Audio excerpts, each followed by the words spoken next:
It was a frigid December night in 1999 when the telephone's shrill ring sliced through Charles Schulz's quiet studio and changed everything. Under the glow of a single desk lamp, the world's most prolific cartoonist, whose hand had never missed a day of drawing peanuts for half a century, lifted the receiver only to hear the words no artist ever wants to hear. It spread. "You're out of time." In that instant, the gentle hum of creativity stopped, and Schulz, you could almost see him tremble, realizing his lifelong work was coming to an unthinkable end.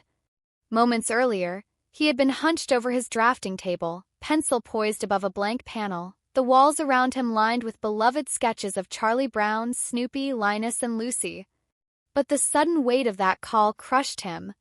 His pencil clattered onto the drawing board, and he pressed his shaking hands to his face, tears silently spilling as he tried to absorb the news of stage 3 colon cancer, of tremors that would steal his control, of vision blurred by strokes.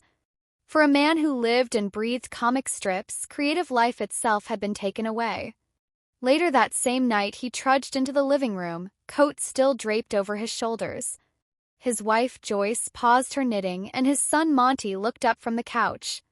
Schulz sank into an armchair, defeated, and in a voice barely above a whisper confessed the truth no cartoonist should ever know. His health was failing. "I can't draw," he said, and the simple confession broke the hearts of the family who had cheered him on through decades of deadlines and triumphs. Days later, the announcement would play out live on CNN's Today Show. Charles Schulz, voice hushed and red-rimmed, sat under the bright studio lights opposite Al Roker. When asked if he would retire Peanuts, he nodded slowly. "I never dreamed that this was what would happen," he said, tears welling in his eyes. "All of a sudden, it's been taken away from me.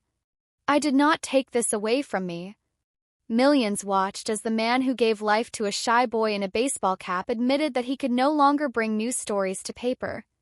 Yet behind this final chapter lay a lifetime defined by art, loss, and unwavering integrity. From the beginning, Schulz poured his own experiences into his creation. Born in Minneapolis in 1922 and nicknamed Sparky after a comic strip horse, he grew up during the Depression, saw his parents struggle, and felt the sting of bullying at school. Those shadows became Charlie Brown's insecurities, his unending fear that the football would always be pulled away at the last moment. His first taste of success came at 14, when his drawing of his dog Spike was published in Ripley's Believe It or Not.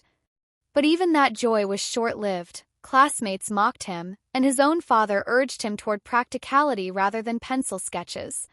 Undeterred, the young Schulz took a mail-order art course, graded other students' work, and served in Europe during World War II, where he witnessed horrors that haunted him long after liberation. It was during that time, he later admitted, that he learned everything he knew about loneliness. After the war, he returned home, marriage and failure to make ends meet pressing on him. His first strip, Lil Folks, ran from 1947 until an editor refused to move it out of the women's section. Schulz, then 27 and living above his father's barbershop, pitched his new idea, Charlie Brown, to United Feature Syndicate. They renamed it Peanuts without even reading it, a decision Schulz loathed his entire life. Yet on October 2, 1950, his characters debuted in 7 newspapers, earning him just $90 that month. Slowly, delight turned to devotion. Snoopy, originally just a 4-legged pooch, stood upright in 1956 and became an icon, a World War I flying ace, the cool dog Joe Cool, the struggling rider atop his doghouse. Lucy's psychiatric booth and Linus's cherished security blanket reflected Schulz's own therapy sessions and his daughter's clingy toy. When stations balked at a Christmas special in 1965, he insisted on jazz music, children's voices, and a genuine message of faith, and CBS relented. The result was an Emmy-winning classic watched by half the nation. With success came battles. Schulz fought Southern papers that objected to Franklin, the first black character, debuting just days after Martin Luther King Jr.'s assassination. He refused to let Japan or Europe reshape his characters for broader appeal, forfeiting millions rather than compromise. He waged legal war against ghost artists planted by his syndicate, insisted on drawing every strip himself, and even survived a bootleg operation that spawned fake, offensive Peanut strips. Operation Snoopy was the FBI's code name for the raid. Through quadruple bypass surgery in 1981 and essential tremor that shook his hands, Schulz never faltered. His only vacation in nearly 5 decades came in 1997, a bold reminder that no one else would ever touch his creation. When he signed a new contract that year, it guaranteed absolute creative control.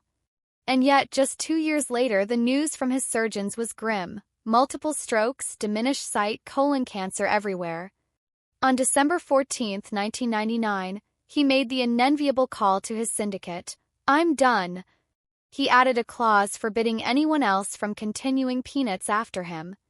95% of the newspapers agreed to run reruns rather than pass the strip to another hand.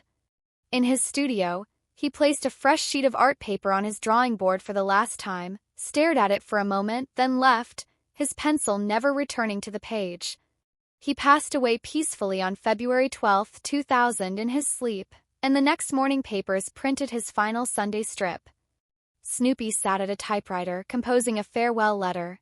"Dear friends, thank you."